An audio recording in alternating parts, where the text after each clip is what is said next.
Donc passé le temps de l'anesthésie locale, on se propose de vous faire un petit rappel sur les modalités de réalisation du nœud, puisque c'est une demande qui est émanée de plusieurs d'entre vous au préalable. Donc référez-vous aux vidéos du professeur Abo sur les différents points de la méthode de réalisation. Et là, c'est juste pour vous montrer comment faire le nœud. Alors, une fois que votre fil est passé dans les deux berges de la plaie, on n'oublie pas qu'il y a ce qu'on appellera un brin long, celui où se trouve l'aiguille, et le brin court qui est la fin du fil. Donc, le brin court, c'est dans le nom, il n'a pas besoin d'être long, il faut même qu'il soit le plus court possible.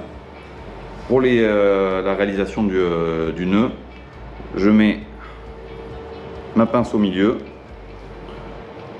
j'attrape mon brin long avec ma main non dominante et je fais 2 tours autour de ma pince. Je vous remontre, je mets ma pince au milieu, j'attrape mon brin long, un premier tour,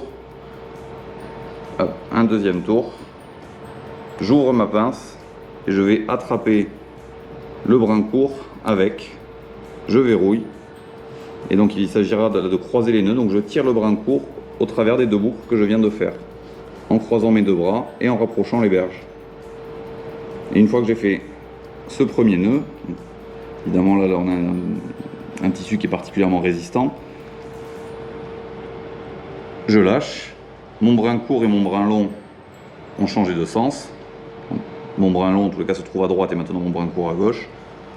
Je remets ma pince au milieu, je fais un tour, je rattrape mon brin court et je fais glisser mon nœud dessus pour fermer.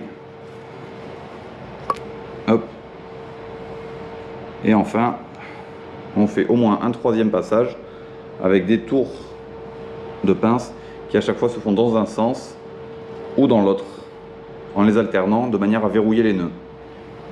Donc là je me retrouve mon brin court à droite, je mets ma pince au milieu, je fais un tour, j'ouvre, j'attrape et je fais glisser mon nœud par-dessus.